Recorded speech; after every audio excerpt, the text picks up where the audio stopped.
Amigos, eu sou o professor Marcelo Pichora da Silveira e este é o canal Resenha Forense. Hoje eu e o Aldrin estamos então aí no final, né, do volume 1 da Patrística. Então hoje a gente chega ao final do primeiro volume da Patrística. É o último encontro, né, última sexta do primeiro livro. Inscreva-se no canal e curta o vídeo se você estiver no YouTube. O Aldrin chegou, vamos que vamos. Deixa eu aceitar o convite.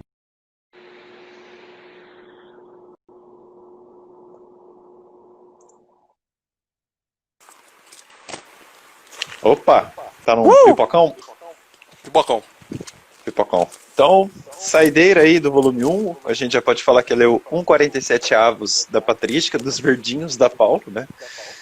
Responda-me com sinceridade, você já leu tudo isso? Olha, 1,47 avos, eu e meu amigo Aldrin, sim, já lemos. Perfeito. E, nossa, finalmente, Muito hein, bem. cara. Até que foi mais rápido, né, do que a gente tava esperando, porque a gente fez a semana patrística aí, deu uma adiantada boa. Só É, que, enfim, tava animado. Chegar nesse primeiro estágio, eu acho que é um marco importante pra gente ficar com é. mais fogo pra fazer a parada, né? Eu acho que, como você disse, é um marco importante no sentido de... É um encorajamento, né? Eu já li um Uhum. livro, né? Pô, não, você tem que dar o primeiro passo. Deixa eu só fazer uma coisa, desenrolar o meu fio aqui, peraí. Tranquilo. você não tá me ouvindo mais, né? Alguém pode me dizer se eu tô travando, porque a imagem. Pronto, agora Opa. sim. A tua imagem pra mim tá travando. Eu acredito que seja porque eu tô com o Pra mim tá Wi-Fi. liso aqui os dois. Tá ali os dois? O que Então, importa é o servidor, né? o que importa é pra você, que você é o host, né? Eu acho que. Beleza. Então vamos lá. Hoje a gente chega no... Olha, eu vou falar de daqui, tá? Uhum. Eu encontrei pessoas falando de daqui, eu encontrei pessoas falando de daqui.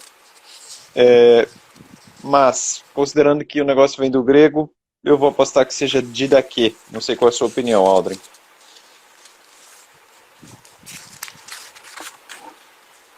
Alô? Cara, tá tudo travado pra mim. Você tá me vendo barra ouvindo ainda? Tipo, eu Pra não tô mim tá te ouvindo. certinho, Parou tá seu som liso. completamente pra mim. Alô, som? Som? Eita caraca. Você tá, Ué, tá me ouvindo, vendo? Também não adianta você responder, normal. porque eu não vou te ver nem ouvir. Tá, Ixi. calma aí. Eu vou sair, vou entrar e. Eu vou desligar o Wi-Fi, deixar normal. Porque mais cedo tava ruim, mas acho que agora vai ficar melhor. Bom, então ele já volta. Boa noite a todos que já chegam aí. Deixa eu ver quem que tá online aqui.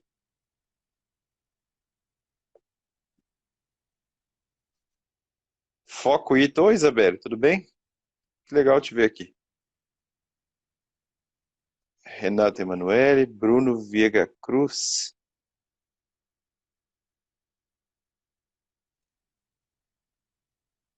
Boa noite a todos. Esperando o Aldrin voltar. E aí a gente, se Deus quiser, a gente avança, né? A gente tem que fazer a nossa live, né, Isabelle? A gente falou de fazer e acabamos. Ah, que bom que você está acompanhando. Talvez seja o caso de ver no YouTube, né? Que dá para acelerar o vídeo. Legal. Ó, o Aldrin voltou.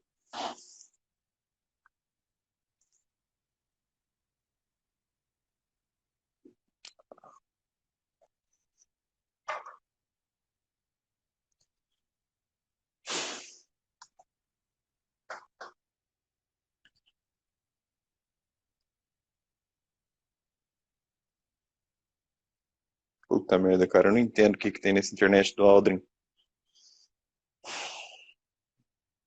Tudo travado. Alô, som?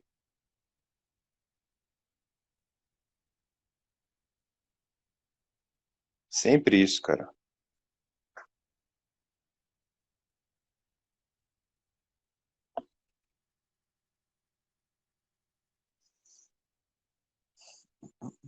Aí, o Aldrin voltou. Vamos ver.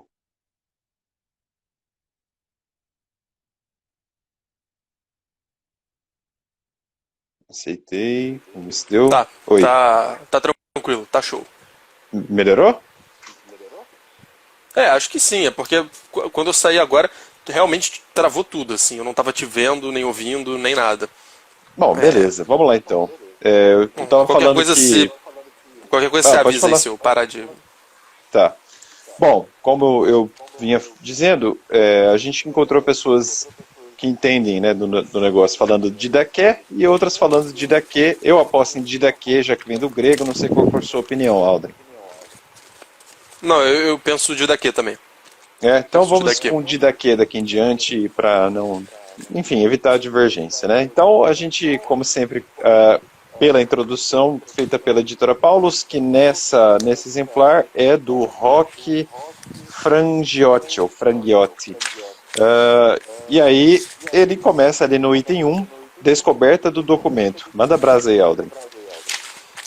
Bom, sobre a descoberta do documento, não, eu não cheguei a marcar essa parte da descoberta em si. Eu falei marquei um pouco depois que existem numerosas menções de passagens da Didaquê nos escritos dos primeiros séculos, e aí, a princípio, todo mundo dá testemunho de uma grande importância dessa obra, né? Todo mundo fala que é muito importante e era tido, inclusive, por muitas pessoas como inspirado. Aí ele até fala que Eusébio de Cesareia coloca-o entre os apócrifos, reconhecendo que não é obra de nenhum dos apóstolos. Então não foi escrito por nenhum dos apóstolos, mas tem uma importância grande aí, catequética, enfim. Bom, eu destaquei aqui o seguinte, que em 1873, um grego, que é esse Filoteu Briennios, não sei como é que pronuncia, ele encontrou numa biblioteca ali do mosteiro de Santo Sepulcro, lá em Constantinopla, um rolo de manuscritos em grego que tinha uma data ali, 1056. E aí, entre os vários manuscritos encontrados, achava-se justamente um dos documentos mais importantes dessa era pós-apostólica, com esse título aí, né? Didaquê, ou Ensino dos Doze Apóstolos, o que fica bastante sugestivo pelo título, né? Aí, Uhum, em 1883, então 10 anos depois, né, da descoberta, esse Briennius, eu acho que ele deu um acabamento para o negócio, né? Ó, deu-lhe a uhum. primeira edição, né, em Constantinopla. E aí depois, alguns anos mais tarde, em 1887, esse documento acabou sendo levado para Jerusalém, ficou numa biblioteca patriarcal e está lá até hoje. De lá para cá, esse documento não deixou de ser reeditado, estudado e pesquisado por vários especialistas. Então, assim, não só para um nível teológico ou, digamos, de fé, mas também como elemento historiográfico, é uma fonte importantíssima, uma fonte primária reconhecidamente válida, né, do ponto de vista acadêmico. Então, muita gente fala disso. Você falou aí do Eusébio de Cesareia, né, que é um historiador. Então, enfim, é um compêndio, talvez aí, seguramente, talvez seja lícito afirmar que foi a primeira catequese, né? É a Perfeito. catequese da igreja, a primeira delas. Aí a gente vai para o item 2, né, Aldrin? Autor, data e lugar de origem. Sim.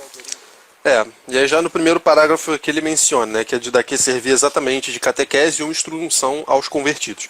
Então o pessoal se converteu, você vai lá e passa os ensinamentos dali para o pessoal, né? Para eles já terem contato com os ensinos dos apóstolos, né, faz bastante sentido.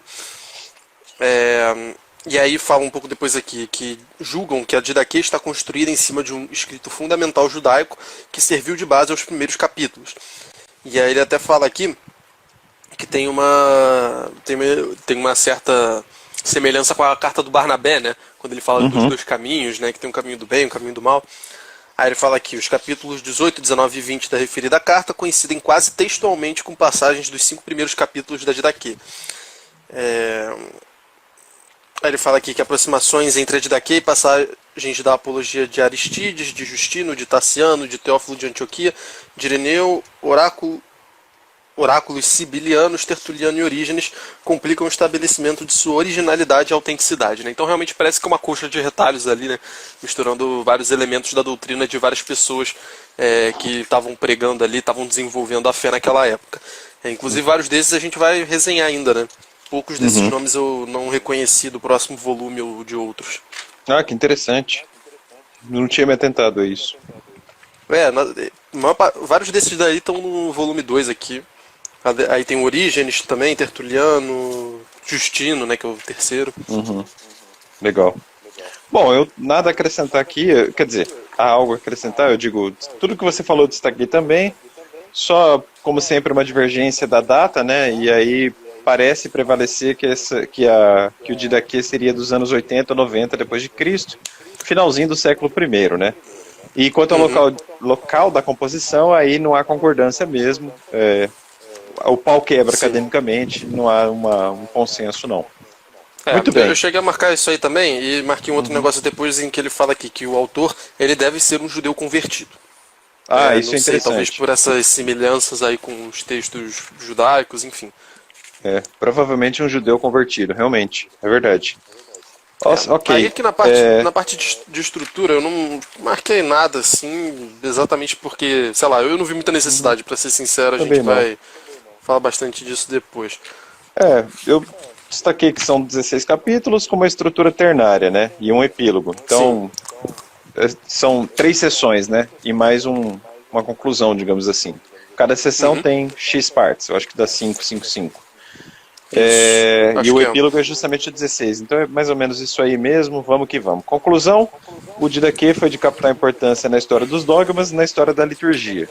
Compilado por um judeu convertido, como você bem falou, ele mostra como se efetuou a passagem do judaísmo ao cristianismo, algo fulcral no começo, né, realmente importantíssimo, e ele permite compreender qual era o estado moral e social dos primeiros cristãos. É isso aí, Aldrin, alguma coisa aí? Nada, perfeito. Muito bem. Ao que chegamos, de fato, no texto em si, né, no Didaquê, que eu achei uma delícia de ler, não sei você, mas eu gosto muito de texto catequético, né? Eu acho que eu gosto de coisa prática, sabe? Eu acho que ajuda Tô bastante ligado. eu acho que é importante a gente teorizar, a gente estudar teologia, mas às vezes um negócio mais prático é importante e a catequese cumpre com essa missão, né? Ela é vocacionada justamente a não só a isso, mas ela nos ajuda a compreender qual é a posição da igreja na prática, né, no fronte da vida ali, no dia a dia. O Lucas chegou, um Sim, sim. abraço aí ao Lucas, é isso aí. Instrução aos 12 Isso aí. apóstolos, instrução do Senhor para as nações por meio dos 12 apóstolos. Letra A, os 2 caminhos, lembrando muito a carta de Barnabé, né? E aí ele fala, olha, tem 2 caminhos, um é da vida, o outro é da morte, viver e amar, começa aí, Aldrin. Bom, basicamente isso. Desse primeiro item ele fala viver é amar. Aí eu marquei o que está aqui no final. Jejuem por aqueles que os perseguem.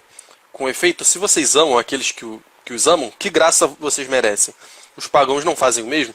Quanto a vocês, amem aqueles que os odeiam e vocês não terão nenhum inimigo. Então olha que legal. Realmente, é muito fácil você amar quem já te ama, né? Não tem nada de desafiador nisso. E quando a gente faz esse esforço de amar nosso inimigo, a gente tem muito mais mérito por esse amor. Realmente a gente vai saber que é verdadeiro amor, a gente vai estar se esforçando ali, não vai estar colocando empenho em cima daquilo. E aí com isso a gente não vai ter nenhum inimigo, né? E isso, como diz aqui na nota, né? Cadê? Aqui ele fala que isso não significa que os cristãos não têm inimigos, e sim que eles não são inimigos de ninguém. Então essa coisa da gente amar o nosso inimigo é porque, na verdade, né, ele não é nosso inimigo. Ele é Ele uma se alma. faz, né? Sim, ele se faz nosso inimigo. Só que ele é uma Perfeito. alma potencialmente convertida, né? A gente tende a trazer o cara pra dentro. E pra isso não dá pra ser inimigo, né? Interessante. E isso é difícil, né? A gente fala assim e tal. Muito, muito, muito. Teorizar isso aqui é fácil, mas vai lá na universidade com a moça do sovaco roxo para você ver se é fácil. Não é fácil. Muito bem. Não, Eu e destaquei aproveita o... e fala. Não, aproveita e. Aqui me veio em mente agora, né? Amar nossos inimigos porque exatamente eles podem se converter e virar pessoas melhores. Imagina se todo mundo do mundo rezasse pelos inimigos da igreja e tudo mais, se um desses bilionários aí que financiam um monte de besteira no mundo se convertesse, como é que seria, né? A gente Pois deve é. rezar por essas pessoas, tipo, o efeito disso, né, se pegar aqueles que são inimigos mesmo, né, os maiores inimigos, se a gente realmente rezar e se empenhar muito, talvez essas pessoas se convertam, né? E, nossa, que efeito que isso ia ter, né? Não Pois preciso nem citar George nomes, Soros patrocina nós. Já vai fazer um bem danado. Vai consertar muita coisa do mundo Pois é. que ele ajudou a destruir. Muito bem. Eu destaquei o primeiro parágrafo, Aldrin, porque eu acho que ele, assim, se nós tivéssemos que resumir cristianismo, Bíblia, catolicismo, tudo em um parágrafo, acho que seria esse, né? O caminho da vida é este. Em primeiro lugar, ame a Deus que criou você. Em segundo lugar, ame a seu próximo como a si mesmo. Não faça a outro nada daquilo que você não quer que façam com você. Eu acho que isso aí Perfeito. é assim, o, o, o suprassumo do negócio, né? O decantamento do decantamento do decantamento chega nisso, na minha humilde visão. Ok, ao que avançamos para a violência do amor. Eu destaquei, não se deixe levar pelos impulsos instintivos, só isso, Aldrin, e você? Eu marquei o finalzinho.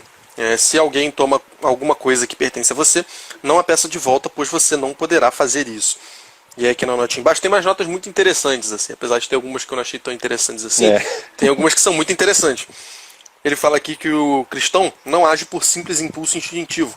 Diante da violência, ele não responde com outra semelhante, mas com a violência maior do amor, que é capaz de desarmar o violento. É interessante isso, né? O amor ele tem essa violência também. A proibição no final do versículo se refere ao empréstimo ao pobre, que poderia passar necessidade se tivesse de devolver. Né? Então, você dá ao pobre não esperando nada em troca. Né? Olha, toma aí, agora é seu, né? Senão você não está dando, você está emprestando. E a ideia não é essa. Né? Talvez o pobre, aliás, muito provavelmente o pobre não vai ter dinheiro para te devolver depois. Né? Uhum. Isso me chama atenção, esse mandamento, digamos, nessa ordem, na verdade, né? Se alguém toma alguma coisa que pertence a você, não a peça de volta, pois você não poderá fazer isso. Se alguém toma, não é no sentido de ter tomado por coerção. Se alguém toma assim, me empresta esse negócio aí. Me dá 1 quilo de feijão aí. Então você não pede de volta 1 quilo de feijão, é isso? Bom, segundo a nota de rodapé... Essa seria a interpretação. Porque senão, cara, os instrumentos jurídicos aí de busca e apreensão e recuperação de coisas e tal, de algum modo feririam isso aqui, né? Mas não é o caso, claramente. Não tem nada a ver. Ok, o amor de partilha, que eu destaquei algumas coisas. Dê a quem pede a você e não peça para devolver. Aí eu acho que está mais ligado à interpretação correta, né? Aí de quem recebe, também isso eu achei interessante. É meio que assim, olha, eu sei que tem a ordem de você ajudar e tal, mas olha o aviso interessante aqui no Didaquê, né? Ou na Didaquê. Aí de quem recebe. Se recebe por estar necessitado, tudo bem, será considerado inocente. Mas, se recebe sem ter necessidade, deverá prestar contas do motivo e da finalidade pelos quais recebeu. Que a sua esmola, isso eu também achei interessante. Aqui, Aldrin, a gente falou muito de esmola, né? Sobre sempre pensar na boa fé de quem vai recebê-la. Mas ele fala aqui, ó, que a sua esmola fique suando nas mãos, né? Você já segurou a moeda há muito tempo? Você sente assim, suar e tal, fique suando nas mãos até que você saiba para quem está dando. Então, reflita antes, né? Entenda o que você está fazendo. Pelo menos dê uma estudada de caso.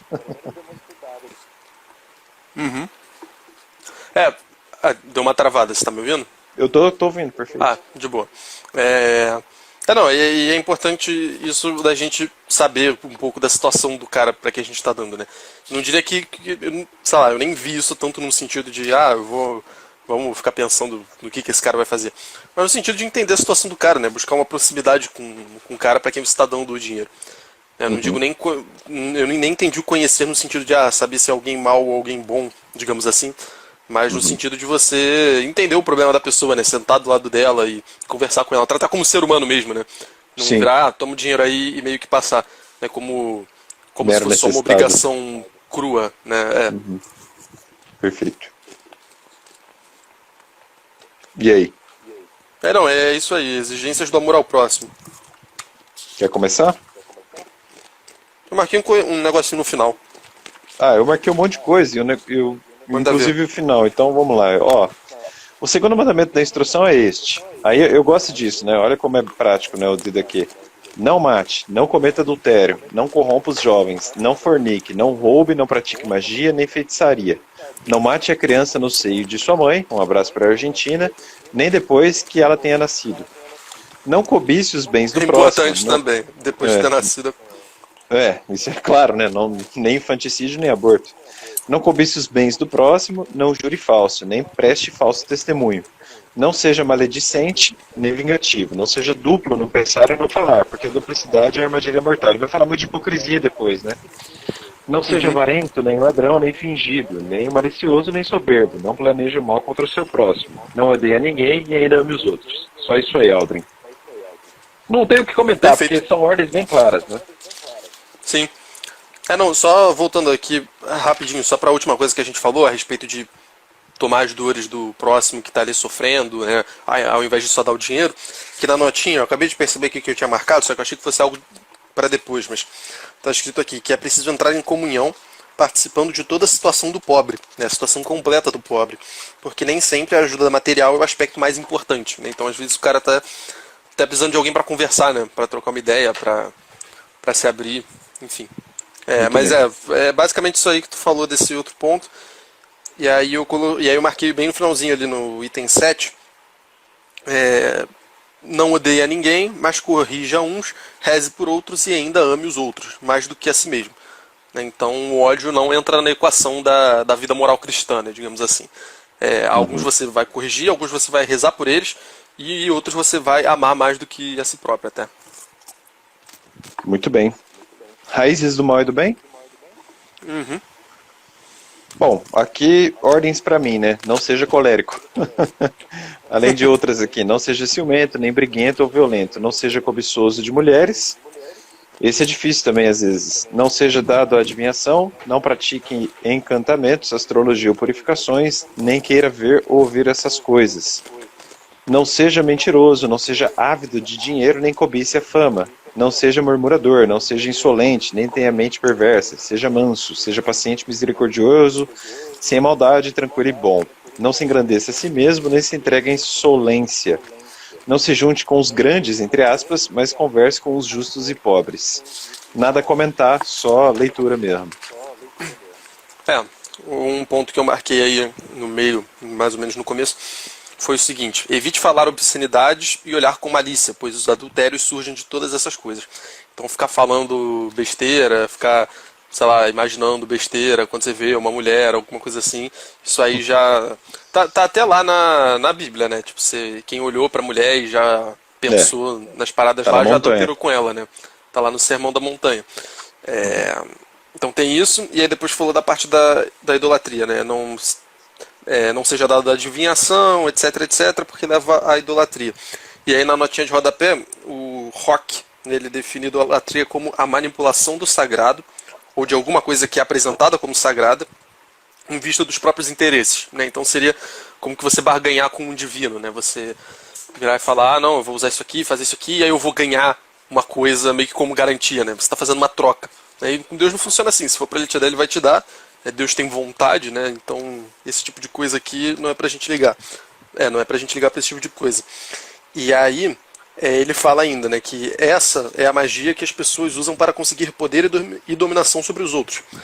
E ele fala que a pessoa que tem poder, né, que mexe com essas coisas da magia, acaba acreditando e fazendo os outros acreditarem que ela é absoluta e divina. Né, porque a magia vai ter o poder ali, os efeitos dela, e as pessoas vão começar a olhar para ela pensando que ela é divina, que ela é santa ou que ela é alguma coisa de sagrado. A pessoa vai começar a pensar disso dela própria e assim se colocando no lugar de Deus, configurando então uma idolatria. Né? Aí ele fala, essa é a raiz de todo o processo de dominação e opressão religiosa ou política. Interessante. O mais curioso aqui é notar que o Hitler tinha um pouco disso, né? O Eric Voegelin, em Hitler e os alemães, ele mostra como até a parte, claro, né, até a parte religiosa ali, ele quis se envolver, ele queria fazer um centro planetário em alguma cidade, meio que, sabe, criar uma coisa meio, tipo um ritão assim nazista e tal, tinha um casamento pagão deles, bem, tipo uma coisa deles assim, uma religião deles e tal, bem esquisito. E claro, ele com uma coisa meio messiânica, né? Aliás, como todo tirano. Sim. Muito bem. E é curioso que até o próprio poder do Estado, ele de certa forma já... Porque ele está falando aqui que a idolatria nasce quando a pessoa começa a ser tida como sagrada a partir do momento em que ela própria e as pessoas começam a ver os poderes dela, né? E aí o Estado tem muito poder, né? Talvez ele não se use de adivinhação, nem de nada desse tipo aqui que ele mencionou, só que o Estado ele tem muito poder, né? Então, para a pessoa olhar e falar e sentir que é algo que deve ser obedecido a qualquer custo, não custa muito, né? É muito fácil de Não, você olhar realmente com um olhar de sacralidade para o Estado. muito, muito. É muito fácil com esse poder todo, né? Naquele contexto, você acaba sendo confundido mesmo com o E, Messias, né? sim, e é muito curioso como isso não mudou até hoje, né? Tipo, isso aqui foi escrito há muito tempo e tá até hoje É. aí esse tipo de problema. Nos anos 90, se você procurar aí, muita gente no Brasil e mundo afora, né? Um suposto feiticeiro faz tal coisa, né? Aí a gente teve um padre muito famoso aqui no Brasil, aquele padre Quevedo, né? Este fenômeno não existe. Ele desmanchou um monte de pessoas assim e tal. Então tem tudo a ver com isso também, porque essas pessoas conseguiram certa fama, né? Uma fama, uma fama pontual. O Augusto ele perguntou que livro que é. Isso. É sempre a Patrística, Augusto, tá? Hoje a gente está No terminando o caso, volume 1 da Patrística. isso. É isso aí. Finalizando o volume 1. Didaquê. Muito bem. A Bom, pessoa a inserida pessoa na inserida comunidade. Falei. Pode ir? Não, pode ir. Bom, ele fala aqui que lembre-se dia e noite daquele que anuncia a palavra de Deus para você e honre-o como se fosse o próprio Senhor. Ele menciona mais adiante aquela questão de se reconciliar com aqueles que brigam entre si. De novo, trazendo a questão da ordem, da harmonia, que já foi mencionada aí nas cartas anteriores, principalmente na de Inácio, né? Que falou, foi Inácio Clemente que falou muito da ordem. Foi De obedecer aos Clemente, né? bispos, eu acho que foi Ah, não. Inácio de Antioquia. Bispo foi Inácio, mas Clemente falou mais dessa coisa da discórdia e tal. É verdade. Porque ele deu uma bronca em Corinto, né? Isso, É isso perfeito. aí. É bom ter lembrado disso. Deixa eu dar uma olhada aqui. E é interessante que na notinha do rodapé, ele chega a comentar que a vida cristã é essencialmente uma realização comunitária. Não que o cristianismo se resuma a uma comunidade, né, ou uma realização material de algum tipo de igualdade ou de partilha, né, mas sem viver em comunidade, pô, impossível ser cristão, provavelmente. Né? Os Ele até libertários que comenta que a digam. comunidade é um ambiente vital dos cristãos, onde eles partilham a vida e encontram apoio para perseverar. Deve ser preservada de qualquer divisão. E aí eu achei interessante, porque naquele período eles estavam passando por uma perseguição do Império Romano e tal, né? Então você precisava das pessoas se apoiando.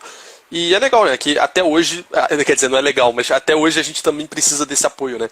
Porque talvez a perseguição ainda, pelo menos no nosso país, não seja, vamos matar cristãos, mas seja uma coisa mais sutil. A gente precisa desses grupos de apoio, entre aspas, né? Grupos para apoiarem a gente. Então, sem conviver com cristão, porra, só se tu viver numa caverna, sabe? Se tu for pro meio do mosteiro. Não, mas o mosteiro também é um grupo cristão, né? Enfim, só se tu for morar no meio do deserto que tu consegue ser cristão sem ter um grupo hoje em dia, né? Porque, nossa senhora, é complicado. Pô, a quantidade de coisas que a gente conversa, né? Que a gente tem de ouvir, que a gente tem de aturar, que a gente vê, é incrível, né? E, porra, se não fosse a nossa partilha, né? Nossas conversas sobre isso com as outras pessoas também, a gente não suportaria, cara. Eu não suportaria, pelo menos. Às vezes você, o Lucas, até aquele nosso grupo lá, né, dos canais medianos, a gente até dá uma desabafada, porque não é fácil, né, acompanhar algumas coisas. Eu, pelo menos, eu fico muito bravo quando eu vejo profanação, né. Eu tenho vontade de meter porrada em todo mundo. Eu sempre falo, olha, se tacar fogo na igreja aqui perto de casa, como aconteceu no Chile, cara, ai de quem chegar perto do sacrário. Se chegar perto, eu vou bater em todo mundo, sem dó nem piedade, sabe? Então, realmente, os grupos de apoio, como você bem colocou, são importantes, né? São alívios psicanalíticos, digamos assim. Muito bem. Pois é. Bom, algo Eu aí... tenho mais um negócio pra comentar daqui ainda, mas se tiver outra Não, coisa... pode comentar. Bom, ele fala o seguinte, ainda nessa questão da pessoa inserida na comunidade. Não rejeite o necessitado, divida tudo com o seu irmão e não diga que são coisas suas, né? Então, para as coisas serem de todo mundo, vocês partilharem ali. Mas antes que alguém fale que por isso não deve haver nenhum tipo de hierarquia, nem nada do tipo, né? a galera do Jesus comunista e outras bobagens, ele fala aqui logo depois. Ele fala aqui sobre o Quanto a servo e o vocês, senhor, né? servos. Uhum. Não, mas um pouco antes disso, ele fala assim, para os senhores, né? Não dê ordens com rudeza ao seu servo ou à sua serva, pois eles esperam no mesmo Deus que você, para que não percam temor a Deus que está acima de uns e outros, né? Então, vocês têm as hierarquias aí, respeitem as hierarquias, né? Só que o temor a Deus está acima, né? Vocês dois estão esperando o mesmo Deus. Nesse sentido, vocês são iguais. E aí depois ele fala para os servos, aí fica muito claro, né? Servos, sejam submissos aos seus senhores com respeito e reverência como a imagem de Deus. Então, no papel de servo, você também consegue amar a Deus, né? Você se mantenha como servo, o Senhor mantenha-se como Senhor, e os dois, enfim, não se tratem mal nem nada do tipo, né? É uma relação possível, não é uma relação anticristã, e daí em diante vocês conseguem esperar o mesmo Deus, né? E eu acho isso muito interessante, né? Daqui primeiro, ele já desfaz o mito, né, de que não existem categorias ou estamentos sociais, chama como quiser. Mas isso é muito interessante, né? Você colocou bem, não é uma coisa anticristã, né? Você ser funcionário, servidor, ter alguém, estar submisso a alguém num plano profissional, né? E se você pensar no tecido social como um todo, quando você coloca assim, nesses termos, você acaba com qualquer sentimentalismo negativo, né? De classes, como o marxismo faz com muita força, né? Essa coisa de detestar o patrão, de querer o mal da empresa, de haver desconfiança sindical, sabe? Quando você oxigena o tecido social com isso aqui, toda a sociedade ela ganha em confiança. Então você deixa de desconfiar daquele com quem ou com o qual você se relaciona, né? E isso em termos de saúde para a sociedade é ótimo. É muito mais fácil você se relacionar com alguém que você confia, né? No fio do bigode, do que exigir documentos e provas e contratos e solenidades e acordos, né? Enfim, o mundo ficaria mais fácil. É isso aí. Eu acho isso bem interessante. Então não adianta construir uma sociedade na canetada, né? Você tem que ter a confiança sempre em todos, do mais alto ao mais baixo nível social, econômico, familiar, enfim. Eu não vou ler nada aqui. Eu acho que eu vou direto aí ao caminho da morte. Isso, manda ver. O caminho da morte é este. Em primeiro lugar, é mau e cheio de maldições. Aí ele dá vários exemplos, né? Homicídios, adultérios, paixões, fornicações, roubos, idolatrias, enfim, um monte de putaria aqui. Por esse caminho andam os perseguidores dos bons, os inimigos da verdade, os amantes da mentira, os que ignoram a recompensa da justiça, os que não desejam o bem nem o julgamento justo, os que não ficam atentos para o bem, mas para o mal. Afastem-se de tudo isso. Olha, eu lembro de certos youtubers aqui, né? Que adoram julgar os outros e detestam verdade. Né? Eu acho que o daqui segue atualizado. Com certeza, com certeza. É muito louco, né? Como o ser humano continua mal, né? Tipo, mesmo, mais do mesmo. Continua com aquela... pois é.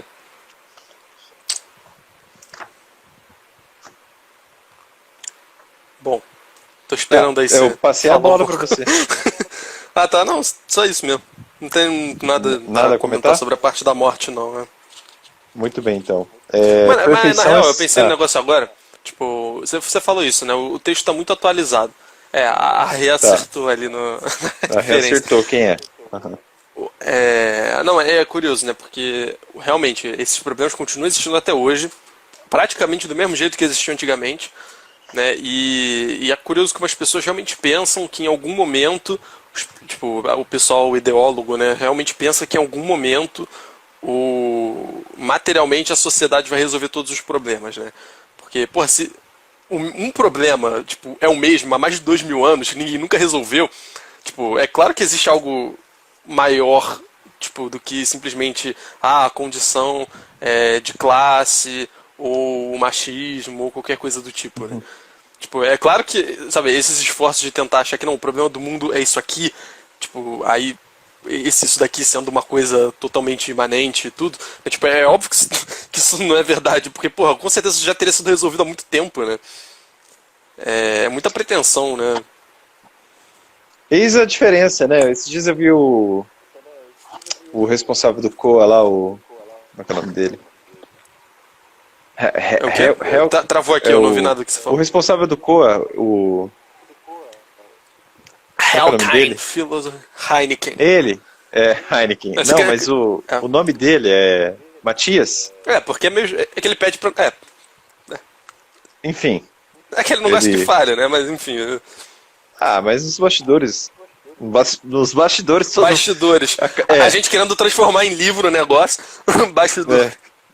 Não, mas ele postou um negócio sobre a diferença entre filosofia e, se eu pronunciar, filodoxia que fala?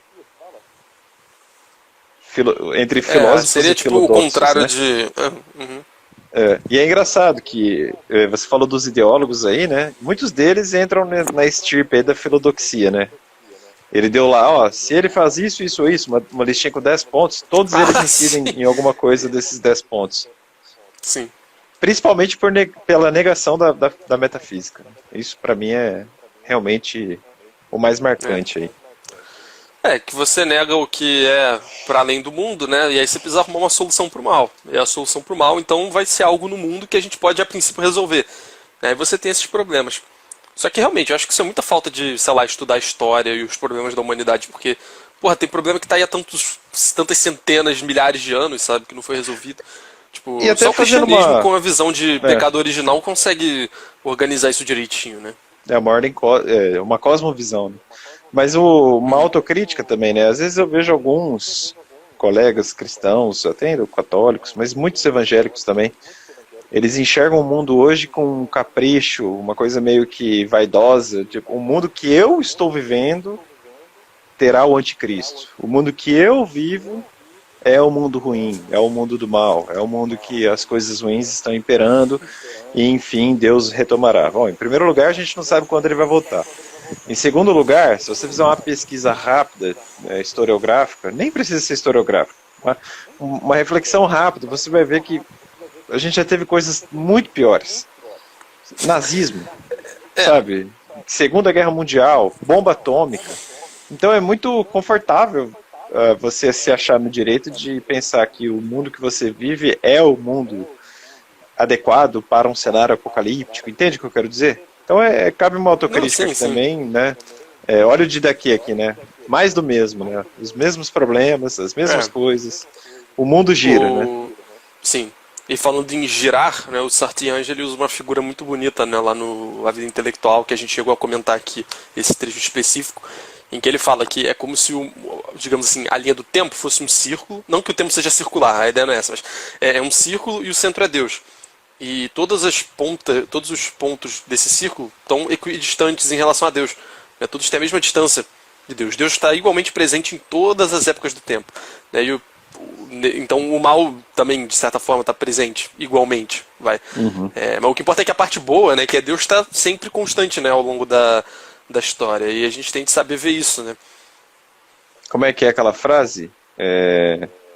O mundo gira, mas a cruz segue fixa, uma coisa assim. Chesterton não, cara. Tô brincando. É Chesterton? Tô brincando, acho que é. Sério? Não, eu vi essa que frase, salvo engano, eu vi essa frase em latim. O mundo gira e a cruz permanece inabalável. Eu não sei falar o latim aqui, mas enfim. Aí mundos... sei lá. Não. Crux stat. Crux dum sim. volvitur mundus. Né? Volvitur orbis, sei lá. Orbis é o globo, né? Faz sentido. Bom, enfim. Perfeição é servir ao Senhor. Fique atento para que ninguém o afaste deste caminho da instrução. Se puder carregar todo o jugo do Senhor, você será perfeito. Se isso não for possível, faça o que puder. Eu achei isso legal, né? O próprio catecismo primitivo, né, dizendo, olha, realmente às vezes é difícil, mas faça o que puder, né? É meio que assim, dentro das suas limitações, das suas possibilidades, faça o que puder. Isso eu acho bem bonito, né? Só que a gente tem que tomar cuidado sempre para esse tipo de pensamento não virar eu tenho meus problemas. Todo mundo tem os seus defeitos.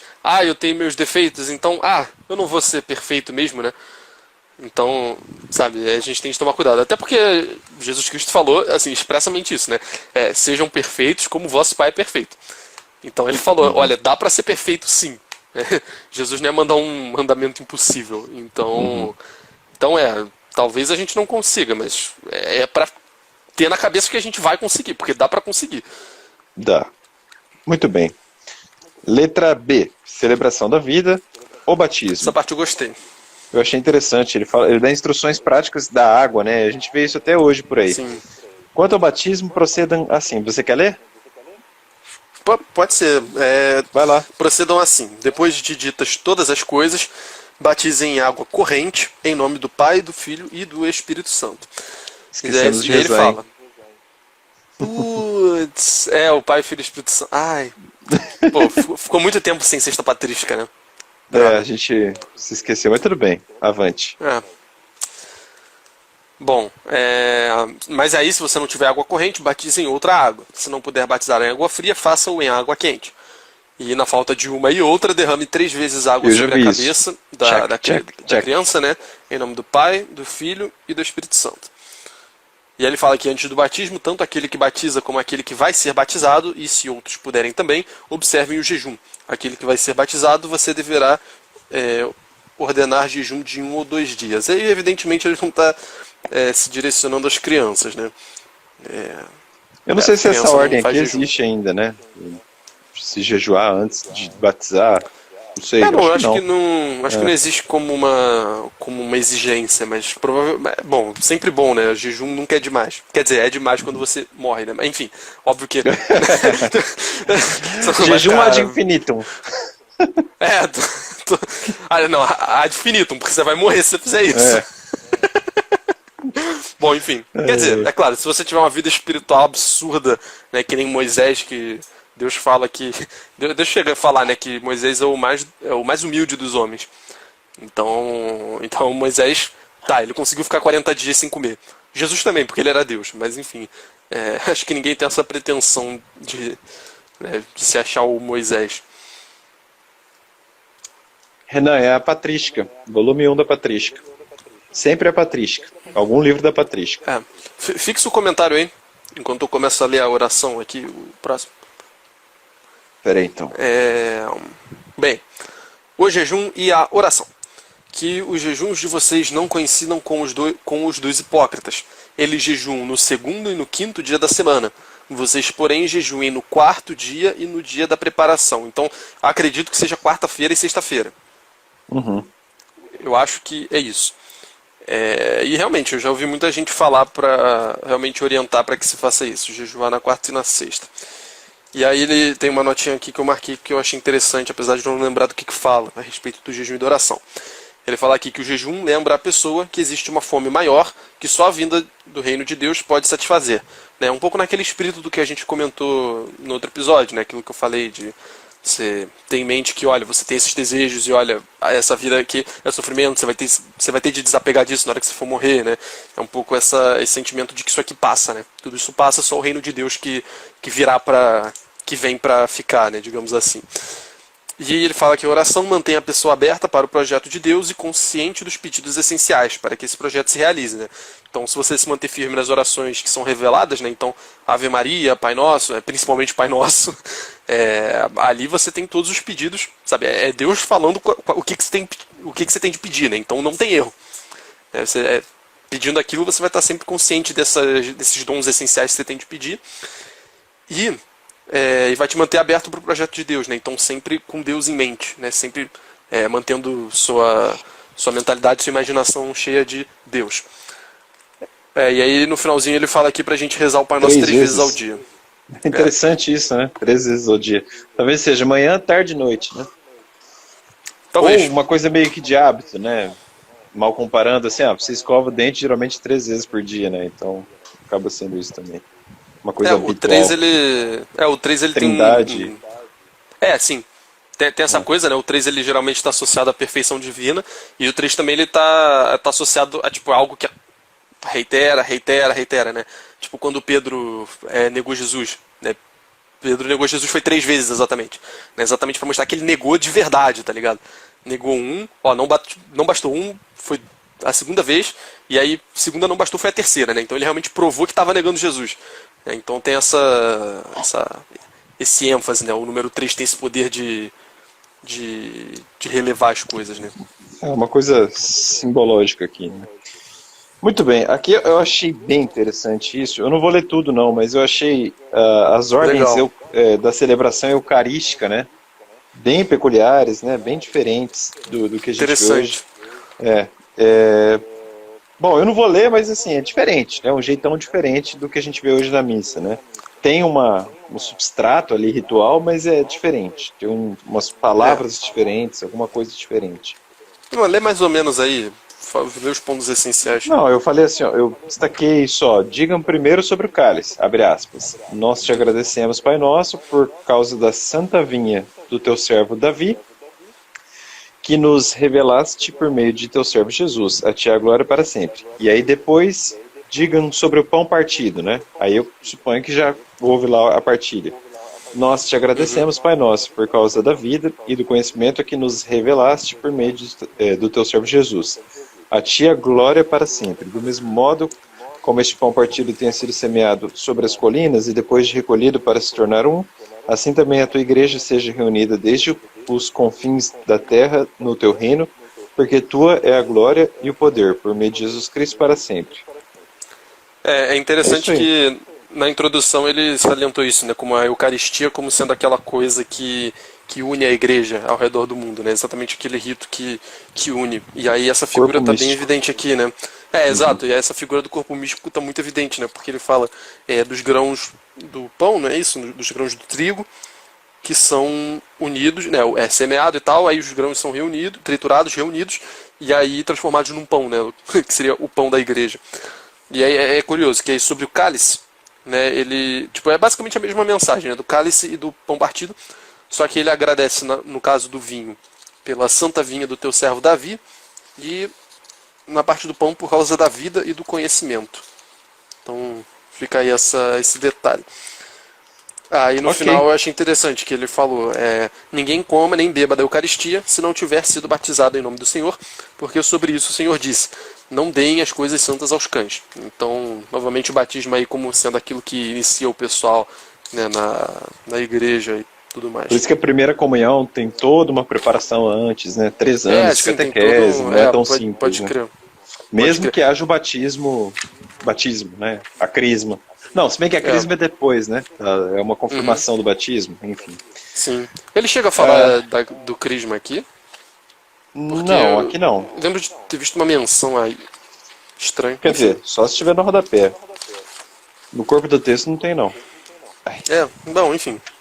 Aí Vamos aqui eu nessa. achei interessante que, assim, na missa, geralmente, o que acontece depois da Eucaristia, né? A gente não tem isso aqui que o Didaquê sugeria, né? Que era um agradecimento.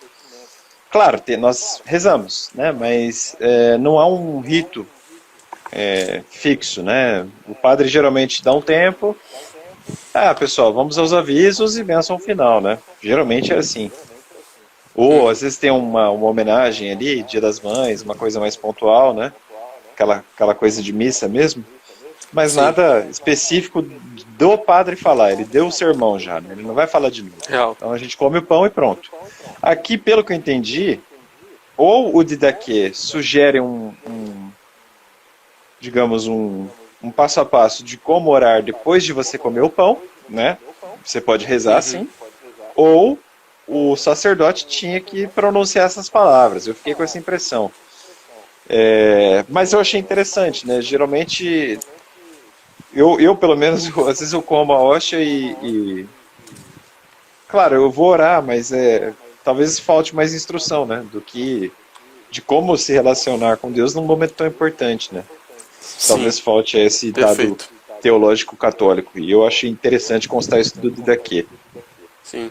E é legal a gente lendo esses textos, né? Porque aí a gente vai vendo como que os santos. Claro que assim, a gente lê poucos santos aqui, né, por enquanto. Mas a gente vai Uhum. vendo como que os grandes autores do cristianismo, e os santos principalmente, se relacionavam com esse tipo de momento, né? A gente já falou outras vezes que existem formas de você se preparar para a confissão, por exemplo. Né? Isso certamente deve ter sido tirado da vida de algum santo, né? Alguma regra de algum santo, talvez alguma coisa escrita por um santo. Então é bom porque tem muita coisa que a gente acha que pra gente tá meio clara, né? Tipo, não, eu vou à missa, eu comungo, eu faço essas paradas todas que tem que fazer, mas, né, dá pra fazer isso melhor, né? Sempre dá para fazer isso melhor. Então aqui na Didaquê a gente tem isso, e eu acho que ao longo da patrística a gente vai ver isso várias vezes também, né? Como se relacionar melhor com a Eucaristia, como se relacionar melhor com a confissão também. Então é bem legal a gente se atentar para esses pontos. Então, fica aí mais uma oração pra gente decorar, né? Esse Quem agradecimento sabe, né? enorme aí. Tem coisas ali que eu não sei nem pronunciar, né? Maranatá. Eu também não. Não sei o que é É. isso. Enfim, Deve ser aramaico. Não sei. você quer ler a oração ou... Não, acho que é bem precisa. grande, assim. É uma pequena oração. É uma pequena oração, dá pra falar assim, ocupa meia página aqui do livro, mas não há necessidade de lê-la, um agradecimento mesmo, bem solene, né? E bem respeitoso. Vamos ler logo, estamos enrolando demais, vai. Vai. Deixa eu ler aqui. Depois de saciados, então é para orar depois Vamos de fazer ter assim? comungado. Você lê um, eu leio o outro, parágrafo e vai. Tá, beleza. Então, depois de saciados, agradeçam deste modo. Nós te agradecemos, Pai Santo, por teu santo nome, que fizeste habitar em nossos corações e pelo conhecimento, pela fé e imortalidade que nos revelaste por meio do teu servo Jesus. A ti a glória para sempre. Tu, Senhor Todo-Poderoso, criaste todas as coisas por causa do teu nome e deste aos homens o prazer do alimento e da bebida para que te agradeçam. A nós, porém, deste uma comida e uma bebida espirituais e uma vida eterna por meio do teu servo. Muito brabo isso. Antes de tudo, nós te agradecemos porque és poderoso. A ti a glória para sempre. Lembra-te, Senhor, da tua igreja, livrando-a de todo mal e aperfeiçoando-a no teu amor. Reúne dos quatro ventos esta igreja santificada para teu reino, que lhe preparaste, porque teu é o poder e a glória para sempre. Que a tua graça venha e este mundo passe. Hosana ao Deus de Davi. Quem é fiel venha, quem não é fiel converta-se. Maran atá, amém. Deixe os isso aí. profetas agradecer à vontade. Letra C, vida comunitária. Aqui eu acho interessante, eu lembrei de alguns pastores aqui, vamos lá. Verdadeiros e falsos pregadores. Nossa! Ele fala expressa. O Didaquê, o primeiro, deixa eu falar uma coisa bem clara aqui, o primeiro catecismo da Igreja Católica veda expressamente que um profeta, ou alguém que se diz profeta, peça dinheiro. Seria um falso profeta. Ponto. Se ele fizer isso, ele é um falso profeta. Tá aqui, ó. Didaquê. O primeiro documento solene, normativo da Igreja Católica, digamos assim. Até na carta de Barnabé, o suposto Barnabé, ele chegou a comentar que como é que o Espírito de Deus, quando ele vai falar através de alguém, ele é espontâneo. Ele não fica esperando chegar dinheiro no bolso dele, né? Não espera as pessoas perguntarem também, né? Ele só vai e revela. Se tiver algo para ser revelado, ele vai lá e revela. Bem, eu vou ler o que eu destaquei, tá? E aí tem um ponto aqui que eu vou linkar com Hermas, ó. Quanto aos apóstolos e profetas, procedam conforme o princípio do Evangelho. Ok. Ao partir, o apóstolo não deve levar nada, a não ser o pão necessário até o lugar em que for parar. Se pedir dinheiro, é um falso profeta, né? Nem todo aquele que fala inspirado é profeta, ou seja, Hermas, em tese, teve inspiração, mas ele não pode ser considerado necessariamente... Né, bem pensado. Não é uma revelação, não tem o mesmo peso. Todo profeta que, sob inspiração, manda preparar a mesa, não deve comer dela. Caso contrário, trata-se de um falso profeta. Ou seja, o cara não pode se aproveitar do poder, digamos assim, né? Se ele mandou preparar um banquete, ele não vai participar do banquete porque ele não precisa disso. Todo profeta que ensina a verdade, mas não pratica o que ensina, é um falso profeta. Eu trocaria isso aqui até pela santidade, né? Não tem como você ser santo sendo hipócrita, né? Você estuda teologia, não sei o quê, você tem que praticar esse negócio. E é duro, né? Não é fácil. Se alguém disser sob inspiração, dê-me dinheiro ou qualquer outra coisa, não o escutem. Contudo, se ele pedir para dar a outros necessitados, então ninguém o julgue. Isso é interessante. Né? Eu estou com um projeto social aqui da igreja, você gostaria de ajudar? Aí é diferente. E você não pode julgá-lo, né? Você tem que pressupor a boa fé. Algum comentário aí, Aldrin? Sim, na notinha ali de número 11, página 355, tem um resumo disso em 5 itens que ele coloca. Para isso, a comunidade chegou a diversos critérios para reconhecer o verdadeiro pregador. Então, ensinar a justiça e o conhecimento do Senhor, falar sob inspiração, viver como o Senhor e praticar o que ensina. Uhum. É isso. E aí o falso pregador é aquele que explora a comunidade e não pratica o que ensina. Então esses são os critérios aí das primeiras comunidades cristãs. Okidoki. Deixa eu ver, Hospitalidade calma com... aí, Marlon comentou uma parada aqui. Paulo já asseverava que haviam os que teriam a má intenção bem lucrar com o evangelho de Cristo. Pois é. É isso aí. Inclusive, a gente vê até lá no templo, né, quando Jesus mete o chicote em geral, o pessoal tá tudo mais ou esculacha, menos hein? nesse espírito, né? Não tinha a ver com o evangelho, mas assim, é o templo sagrado. Esse e tal. eu acho que é o pessoal esculacho tava- mais duro que ele deu, cara. Que ele pegou num... Aquilo era uma arma, Com né? certeza. Pode ser considerada a arma da época. Sim, sim. Então, eu acho que é um... Por isso que eu falo, Jesus Reloaded, meu amigo, se prepare. Com a mãozinha furada. Hospitalidade com discernimento. Eu vi isso no canal Brasileirinhos, cara, eu acho tão engraçado. Mas é verdade, né? Hospitalidade com discernimento é que eu acho engraçado. Que ele fala assim, olha, você tem que receber a galera, viajante aí, mas é o seguinte, se o cara começou a se instalar ali, esse vagabundo vai ter que arrumar trabalho, senão ele vai dar trabalho pra vocês. Olha que interessante. Isso é muito bom, cara. Isso aqui é muito bom. Isso aqui serve pra vida, ó. Acolham todo aquele que vier em nome do Senhor. Ok, os missionários, não sei o que, chega mais, dorme aqui em casa, não tem problema. Se o hóspede estiver de passagem, dele ajuda no que puderem. O cara tá de passagem, 2, 3 dias. Ele até dá um conselho assim, é 2 ou 3 dias passagem, não é uma semana. Se quiser estabelecer-se com vocês e tiver uma profissão, então trabalhe para se sustentar. Então arruma um emprego, meu filho. Vai fazer alguma coisa. Vaza. Se ele, porém, não tiver profissão, procedam conforme a prudência, para que um cristão não viva ociosamente entre vocês. Ou seja, Muito legal. ele vai ter que trabalhar. Não vai mamar nas tetas tão fácil. Se ele não quiser aceitar isso, é um comerciante de Cristo. Tenham cuidado. Isso é Bravo. muito bem colocado, muito bom. Sim, comerciante de Cristo é uma figura muito boa, né? Eu vou usar isso quando você vier aqui pro Rio. 3 dias no máximo na minha casa. Senão Com é um falso certeza. profeta. Depois eu vou ficar no Ibis. Sustentação do Vai ficar no profeta. No Ibis, no hotel. O que é isso? Ah, tá. Aí, sustentação do profeta, que é o restaurante japonês que você prometeu me levar, né? Ó. Todo verdadeiro profeta é digno do Com seu certeza, alimento. com certeza. Também o verdadeiro mestre é digno do seu alimento. Aldrin, mestre dos mestres, leve-me para comer sashimi. Tome os primeiros frutos de todos os produtos da vinha e da eira, dos bois e das ovelhas, e os dê para os profetas, pois eles são os sumos sacerdotes de vocês. Se, porém, vocês não tiverem nenhum profeta, deem aos pobres. Tome uma parte do seu dinheiro conforme lhe parecer oportuno e os dê conforme o preceito. Nada a acrescentar. A não ser que você queira ler alguma coisa, Aldrin. Não, é isso. Ele fala da celebração dominical. Olha que interessante, dominical. Ou seja, já no primeiro século a igreja já sinalizava com essa coisa do domingo e não do sábado, né? Então realmente houve essa troca, não foi um decreto posterior, né, que isso fique claro, não foi uma ordem de um imperador, né, isso veio pelo hábito, pela tradição e com as chaves da igreja. Amém, é isso aí. Sim. Reúnam-se no dia do Senhor para partir o pão e agradecer. Aquele que está de briga com seu companheiro não poderá juntar-se a vocês antes de se ter reconciliado, para que o sacrifício que vocês oferecem não seja profanado. Então, fica de bem com todo mundo aí e fica tranquilo também.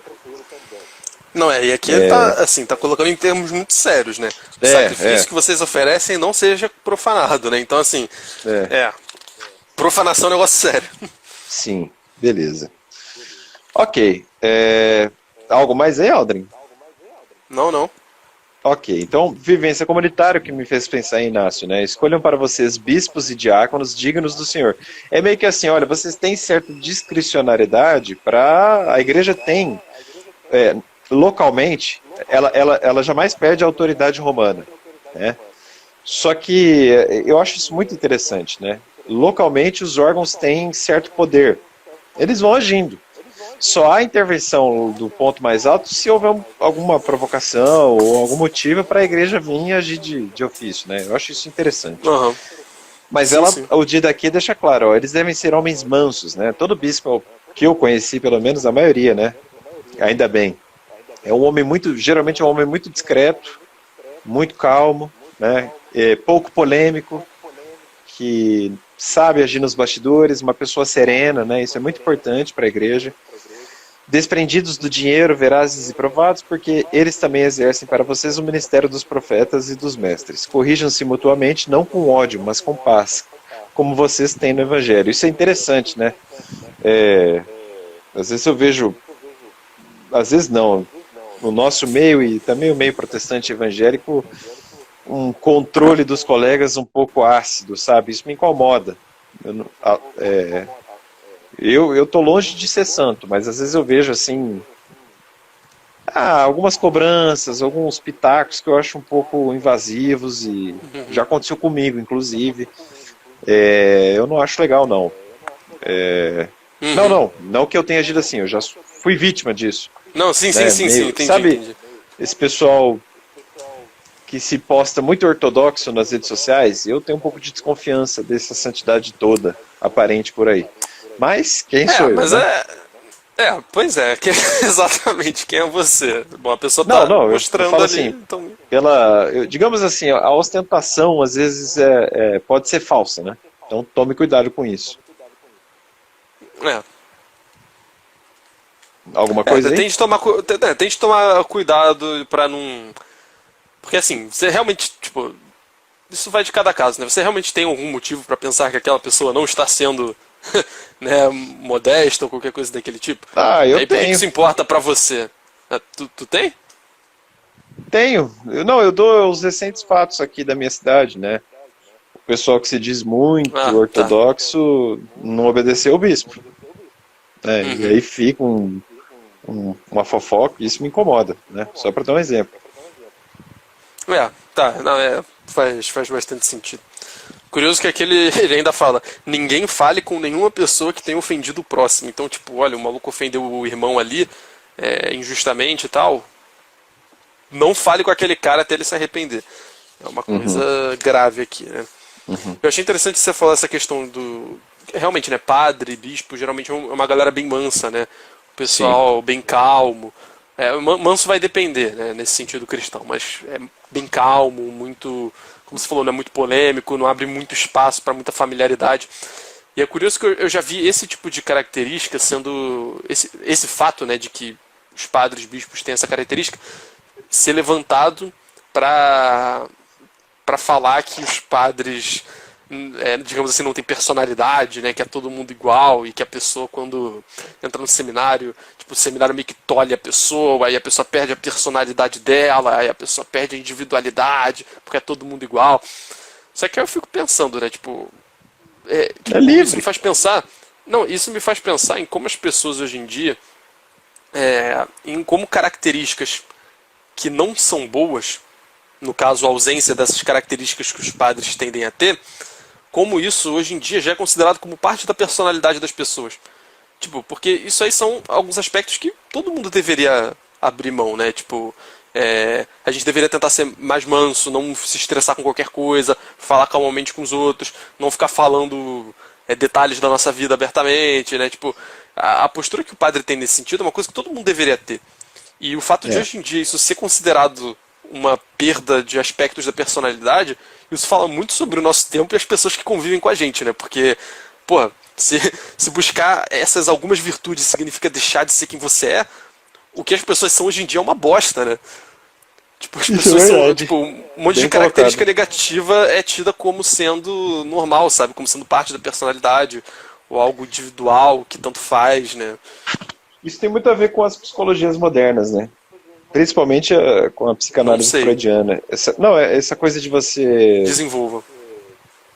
Não, você tem que aceitar algo que é ruim em você, entendeu?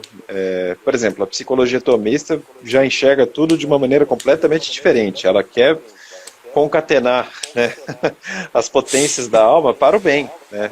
Porque você aceita que alguém pode ser bom, você não vai nullificar algo ruim com outra coisa ruim.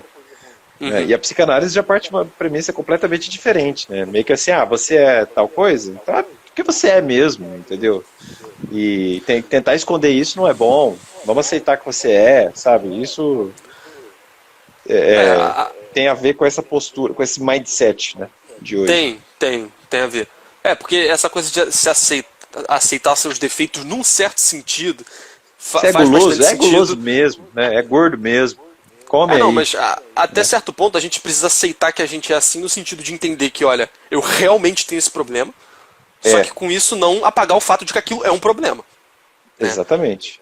Então, É tipo assim, é o interessante. drogado, quando ele aceita que ele tá viciado, isso é um bom sinal Sim, que exato, ele precisa exato, de ajuda. exato. Agora, você fala, eu sou drogado mesmo, vou continuar usando droga. Porque na prática é o que está acontecendo, com guardadas as proporções aqui, né? Vamos falar um português bem claro.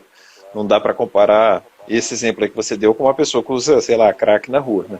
Mas realmente é interessante isso, né? Sim. Como a nulificação das coisas boas se tornou uma coisa virtuosa, né? Pois é. E é curioso que a gente fala aqui de temperamento relativamente bastante, né? E o temperamento ele ajuda a gente a entender isso, né? Tipo, olha, a gente tem algumas coisas no nosso corpo que são mais atenuadas, que são mais fracas, outras são mais fortes, e isso vai fazer com que a gente tenda a ter mais defeitos de um certo tipo e mais qualidade de um certo tipo. A gente aceitando isso, a gente consegue trabalhar melhor as dificuldades e tentar meio que superar as qualidades, as qualidades negativas, digamos assim, e as positivas a gente potencializar, né? Agora, não dá pra você reconhecer as negativas e falar, eu sou desse jeito. É que nem o signo se tornou hoje em dia, né? Tipo, faz tempo que eu não vejo isso, graças a Deus, mas acho que é porque minhas companhias mudaram muito de uns anos pra cá. Mas muita gente fala, né? Porque eu sou de Gêmeos, que eu sou virgem, virginiano, no caso, não virgem, você entendeu? Eu sou ariana, nossa. Porra, tá, beleza, você vai querer consertar isso ou não, cacete, né? O pessoal fala, né, que o temperamento, como é que é a frase? O temperamento inclina, mas não determina, né? Ou falam isso pra signo também. Enfim, a galera que estuda isso de uma maneira um pouco mais séria compreende isso, né? Que, olha, não determina nada, só te inclina, você vai tender a isso. Mas é pra você reconhecer e controlar, e orientar pro bem, né? Como você bem colocou. Ou seja, a psicologia tomista é, antes de tudo, antideterminista. Né? Tudo que o pessoal das ciências sociais hoje odeia. Tudo partindo do pressuposto de que a gente tem inteligência e vontade, né? Marlon colocou ali. O problema disso agora são os neo-estoicos, no-fappers e red pillars, querendo ensinar uma virtude totalmente deturpada. Se você ficar no FAP 90 dias, você vai fazer fotossíntese. Cadê? É o que eles prometem. Que é fora a virtude cristã e o que mais mata de raiva são cristãos abraçando essas porcarias. Pois é. É aquilo, né? Você vê que essas coisas aí que você mencionou, tudo tem um aspecto que é positivo, né? No fappers. Não bater punheta. É o relógio ok. quebrado que tá certo 2 vezes por dia. Tipo, você tem um elemento bom aí, só que ele enfim, só que o fim tirado do não é a contexto. salvação. O fim é o engrandecimento, é ficar fodão, é atrair mulher, pois ficar forte, é trabalhar pra Mesma cacete, é ganhar testosterona. É isso. Sim. Mesma coisa o estoicismo, né? Porque, beleza, se ele dá com seus problemas com um olhar um pouco mais cético, entre aspas, né? Aceitar mais a circunstância e tudo. Só que, porra, tem a passagem do... Eu não sei se tu já ouviu essa história, mas o Marco Aurélio, né? O filósofo estoico e imperador romano, ele tem, narra-se, né? De que quando o filho dele morreu, ele meio que não ficou triste. Ele só meio que aceitou e fez um comentário, super... meio grosso, meio frio até. Eu lembro que eu fiquei até assustado, eu não lembro onde é que eu li isso. Mas você vê que aí você perde aquela coisa de você... Que até a Didaquê tá falando aqui, né? Você sentar do lado de quem tá na miséria e chorar as dores da pessoa, né? Você compreender, você, sabe, da dor do outro se tornar a sua dor. O estoico, ele se fecha pra dor, tá ligado? Num certo sentido. Então, tu vê que tudo isso aí tem um fundo de verdade, só que acaba abandonando outros aspectos que são tão fundamentais quanto, né? Eu não entendi esse café agostiniano, não entendi. É que você toma café com água gelada. Eu entendi que era agostinho. Não, tudo bem, sim, é verdade. Aliás, eu vou pegar aquela jarra ali, ó, e vou socar água gelada ali dentro. Por que tem veja em cima da tua... É que eu terminei a mudança hoje, eu tava limpando o quarto. Aliás, eu tô muito cansado. Boa. Hoje foi um dia difícil. Vamos lá. Bom, perseverar até o fim. Calma, não fala. Desculpa, perdão. Não, tudo bem, é o perseverar até o fim, mas agora que eu me toquei, que é o último item do primeiro volume da Patrística. E é engraçado que nosso desafio é grande, Mas ele termina com isso, né? Perseverar até o fim. Então fica aqui a exclamação para que nós possamos perseverar até o fim nesse projeto. Olha que lindo. Brabo. E aí Lindo. ele diz, então para terminar o volume 1, semana que vem, sexta-feira, né? A partir da semana que vem... Não dá despedida agora não, senão o pessoal não fica pra oração final. Então tá bom, desculpa. Mas é bom, é o aviso. A partir da semana que vem vai ser no canal do Aldrin. O volume 2, que... tá longe de mim, senão eu ia mostrar aqui na telinha pra vocês. Mostra aí, Aldrin. Deixa comigo. Até o volume 4. Deixa comigo. Olha que coisa linda, olha que coisa linda. Papas apologistas. É isso aí. Quantos textos tem aí dentro? Quantas páginas? Deixa eu ver. Aqui 360, né? No volume 1. Volume 2. 310, basicamente. Vai ter a mesma altura, então. Até mais curto. Talvez uma sexta menos aí. É que não vai ter semana patrística, né? Então a gente vai ficar um tempo razoável aí no seu canal. Esse daqui tá bom de dividir. Eu acho que vai ser bem mais rápido. Depois a gente fala disso. Tá, vamos lá. Perseverar até o fim. Vigiem sobre a vida de vocês. Nos últimos dias, os falsos profetas e os corruptores se multiplicarão. As ovelhas se transformarão em lobos e o amor se transformará em ódio. Crescendo a injustiça, os homens se odiarão, se perseguirão e se trairão mutuamente. Então aparecerá o sedutor do mundo, como se fosse o Filho de Deus, e fará sinais e prodígios. Toda criatura humana passará pela prova de fogo, e muitos ficarão escandalizados e perecerão. Contudo, aqueles que permanecerem firmes na fé serão salvos por aquele que os outros amaldiçoam. Então aparecerão os sinais da verdade. Eu acho engraçado que aqui eu vejo muito pastor... pastor adventista falando que a igreja católica vai ser o anticristo e não sei o que, e olha os eventos que eu estou vendo hoje, não sei o que. Em 90 depois de Cristo, a igreja católica já falava do que ia acontecer, né? Claro, inspirada pelo Apocalipse. Então, nada de novo no fronte, você só está repetindo o disco 18 séculos mais tarde como um bom herético. Nada a acrescentar. Aldrin, alguma coisa aí? Bom, selecionei duas partes aqui desse último pedaço só.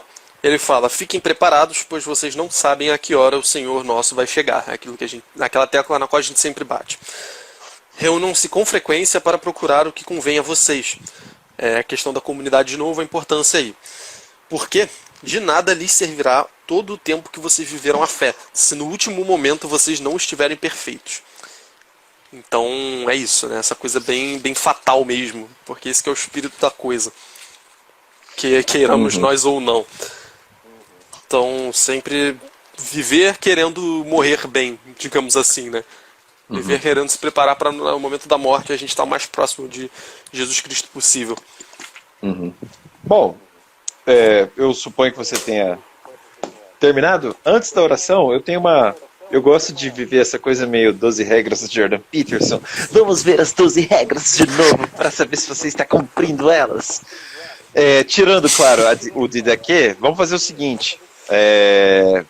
Bom, sem olhar, nós lemos Clemente Romano, Inácio de Antioquia, Policarpo de Esmirna, Barnabé, Hermas, antigo Barnabé.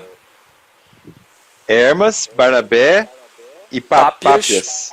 É isso aí. E, claro, eu sugiro assim, mantendo o espírito ímpar-par, eu falar um pouquinho dos ímpares aqui, você dos pares, uma revisão geral, e aí oração. O que você acha? Uma forma de fixação do que foi visto. Bom, a gente começou com Clemente Romano, né? Foi um dia muito emocionante, a gente fez uma live bem legal, bem longa, a gente ficou feliz demais. Clemente Romano deu uma bronquinha lá, né? Duas broncas, duas cartas à cidade de Corinto, a mesma que recebeu as cartas de Paulo e as cartas com revelação, né? As cartas aos Coríntios. E aí, o sentido geral da carta ali do Clemente Romano, que é o quarto Papa, foi a de união, né? De manutenção dos bons hábitos, das boas práticas católicas, etc, etc. Aldrin, fala um pouquinho aí do Inácio de Antioquia. Bom, o Inácio ele salientou bem a questão da obediência ao bispo, né? que aí tem bastante a ver com o que você... Travou. Travou.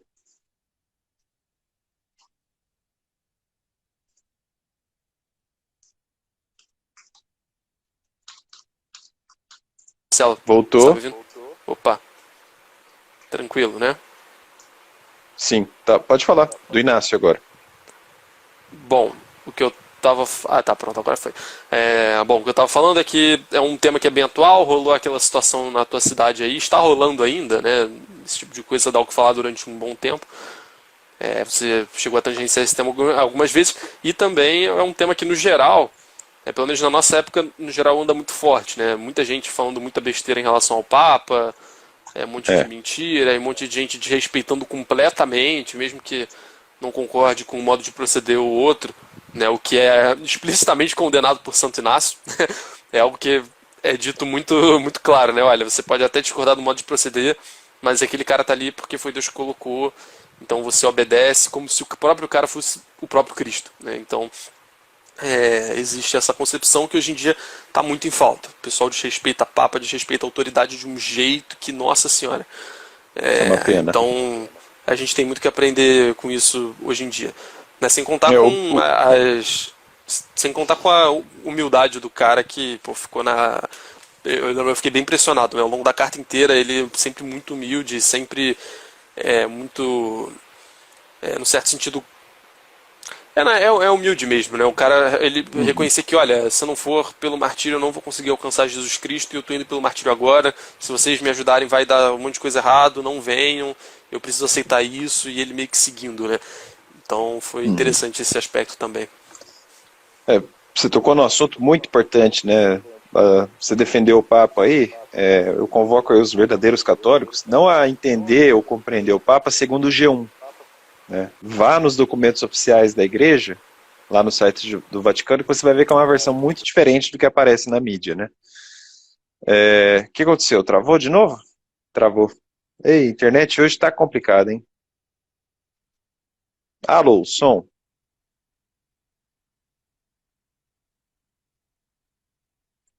Tem jeito não. Aldrin, tá aí? Oi, voltou? Você tá me Voltou, ouvindo? agora voltou. Sim, sim, sim, sim. Você ouviu o que eu falei do Papa? Nada, nada, nada. Não, eu falei assim, então fica o convite aí aos católicos, né, para entenderem o Papa não segundo o G1, não segundo a Globo, não segundo a grande imprensa, mas sim segundo os documentos oficiais da Igreja Católica, os documentos Perfeito. que ele assina. Você vai ver que é bem diferente do que aparece na mídia, bem diferente, né? Você vai ver um Papa muito mais conservador do que esse que aparece ao bel Muito mais prazer católico, dos jornalistas. eu diria. Muito mais católico. Aliás, catolicíssimo, por sinal. Um dos mais católicos que eu já vi por aí. Muito bem. Depois do Inácio de Antioquia, você comentou, chegamos a Policarpo de Esmina, uma história lindíssima, né? De perseguição, Linda. de flagelo, né? De bode expiatório, de tudo, né? O cara foi execrado em praça pública, né? E a ponto de a sua santidade ficar manifesta nas cinzas, né? Pelo cheiro, pela ossada, por todo o valor que representou. Uma história fantástica, uma história de fé, assim, eu acho que é a mais forte de todas aqui, não que as outras não sejam muito boas. Pastor de Hermas, Aldrin. Hermas, grande Hermas, apesar do Marcelo aí ter ficado meio decepcionado com algumas partes, é aquilo que eu já tinha mencionado, né? É um estilo que é meio ruim para se fazer uma resenha nesse estilo que a gente está acostumado a fazer. Cara, mas tem ainda uma assim barata você... aqui no meu notebook. Caraca, velho. Não acredito. E agora? O que eu faço? Voa. Não Calma, vou tô brincando, não. tô zoando. Tô zoando. Esses dias eu já matei uma. Caraca. Não, eu lembro, tu ficou putaço quando tu matou essa. Mano. Puta que merda, mas é impressionante, cara. Eu limpei o meu quarto hoje. Não é possível. Vai. Termina essa live aí. Tá bom, Que merda, cara. Mas Cacete. Ó, só pra provar aqui. Como é que vira a câmera? Ah, não Olha sei essa fazer isso. diaba. Embaixo na direita. Vagabunda. Pera aí que pra mim demora um pouco Eu mais vou pra ter que matar essa diaba. Baratão, cara. Meu Deus. Pera aí. Essa, Ui, cacife. essa aí é a... Ativou. Cadê? Ela sumiu? Essa aí é a fera do Hermas. É aquela fera que aparece como provação. Mano, onde que ela Só que em foi, vez de cara? gafanhotos de fogo, são baratas. Eu não sei onde ela foi, Aldrin. Ah, achei. Pera aí que eu vou matar essa vagabunda. Não, mostra aí pra gente. Desgraçada. Mostra o processo Não, aí pra eu gente. não quero que ela vá na Patrística, cara. Pera aí, eu preciso de um chinelo, um tênis. Ah, o meu chinelo, porra. Pera aí. Ah, vagabunda. Eu não quero matar ela no fio. Não, no buraco não.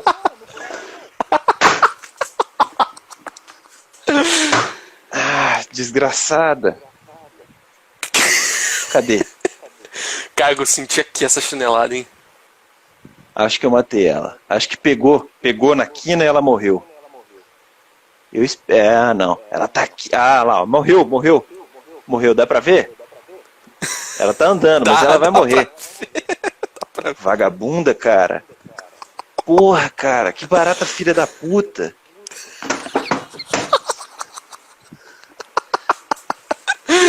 Sensacional, cara. Ah, aqui. Eu Aí, concordo. matei! Eu Matei! Eu concordo matei! com o Renan, coitado. Olha isso! Vagabunda! Porra, cara! Pronto. Agora sim, a gente pode voltar pra live. É, como vocês viram, eu não tenho tanto medo de barata, né? Eu tenho nojo, velho. E raiva, né? É, os veganos vão ficar putos comigo hoje. Cara, isso vai dar um belo corte. Caraca, Isso vai dar um que acabou corte de acontecer, sensacional, né? Marcelo matando barata.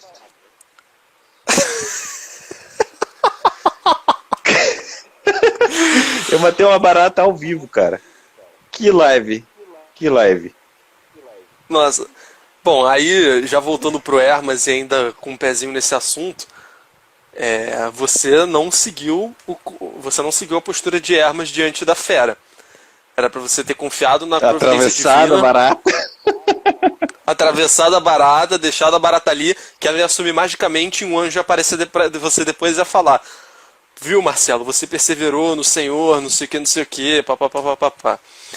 Mas, enfim, depois então desse confronto com a fera, né, muito oportuno aqui, né? Então o Hermas, ele é interessante, eu particularmente achei muito interessante porque ele ilustra muita coisa de uma maneira que torna a coisa mais palatável no certo sentido, né? Aquela analogia da torre, né? Apesar de eu achar que ele dá muitos detalhes nas analogias, né? Talvez desnecessariamente, talvez, como eu já mencionei anteriormente, seja um instrumento interessante aí para um certo autoconhecimento, né? Para a gente se identificar naqueles ramos, né? Que são 2/3 verdes, ou naquelas pedras que são meio carcomitadas e que não encaixam direito na torre, ou naquela outra.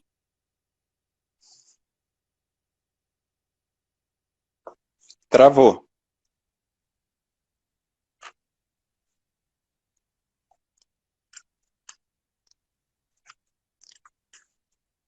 Voltou. Respeito aí de todas essas ilustrações e dos ensinamentos que o Hermas colocou pra gente. Manda ver aí. Pápias. Depois. Não, carta de Barnabé, não é? Ah, sim, acho que é. Aí a carta de Barnabé que há certa divergência, né, sobre quem seja de fato Barnabé, se foi ele ou não foi. Agora eu me esqueci um pouco o teor da carta. Ele dá... Ah, não, é uma carta que eu gostei de ler, que é criticado pelo introdutor, né, pelo Rock, mas eu discordei dele também, eu achei uma carta muito legal. E ela tem um estilo meio grego, se eu não me engano, né, de escrita, sei lá. É isso aí. Depois Pápias, Aldrin. O Pápias, se não me engano, assim. Pápias é um milenarista, né? Tá aí o Pápias, um cara que eu não lembro direito muita coisa, né? Realmente a gente tem muito pouca coisa dele. Mas Tem parece ter sido citação um de autor citação. importante, não é isso? Só citação de citação. Mas, aparentemente, ele ele conviveu com os apóstolos, né? Ele recebeu diretamente a palavra e nesse sentido ele tem uma certa autoridade. Eu sinceramente não tinha tanta coisa no papo. Né? É só isso. E hoje a gente falou da Dida aqui. Vamos encerrar, Aldrin, com a oração? Porque eu tenho que limpar agora o meu quarto, que eu matei uma barata.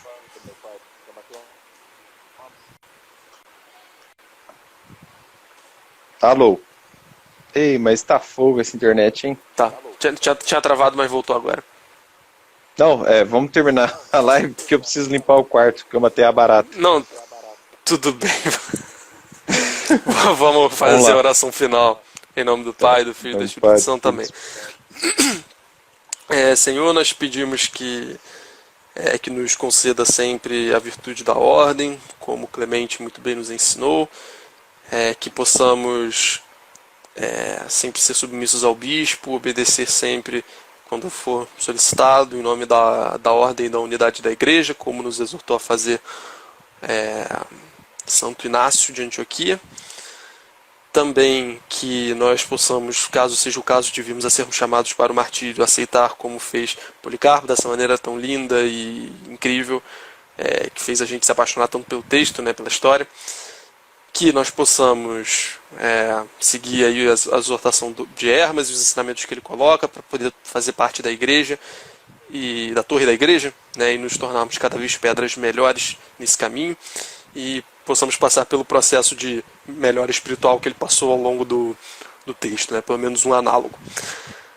Também pedir para que nós, através de todos os ensinamentos da carta de Barnabé, possamos, e da Didaquê também, né, possamos sempre realizar o batismo, o jejum, todos aqueles ensinamentos dos quais essas cartas e esses documentos estão repletos,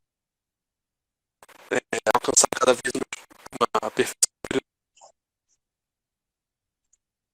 dos autores, né, e não ser fundamentalistas como papas, interpretar literalmente tudo que tem no Antigo Testamento e no Novo, mas que nós possamos, né, ter a sabedoria do Barnabé para interpretar algumas lições e que a gente possa tirar um sentido espiritual de algumas lições que não só são apenas literais, mas também tem um sentido moral envolvido. Pai nosso que estás no céu, santificado seja o vosso nome, venha a nós o vosso reino, seja feita a vossa vontade, assim na terra como no céu. O pão nosso de cada dia nos dai hoje, perdoai as nossas dívidas, assim como nós perdoamos aos nossos devedores, e não nos deixeis cair em tentação, mas livrai-nos do mal. Amém.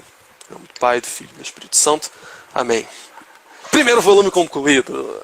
E primeira barata ao vivo, morta no Resenha Forense. A primeira de muitas, vai. Isso vai dar um corte muito bom, cara. Tem que botar. Esse vai ser meu próximo corte. Nas aspas, por livro assim, a gente podia filha da puta. Acho que em todo volume a gente podia fazer um sacrifício animal explícito aqui. O que você acha? Essa barata aí. Os veganos vão ficar loucos ainda. Você vai ver só. Vai chegar o dia em que matar barata vai ser feio. É isso aí, Aldrin. Um abraço. Até mais. Tchau. Deixa eu salvar aqui. Me concentrar pra não perder, né? Ai! Esqueci de salvar. Valeu. Tô brincando. Fui.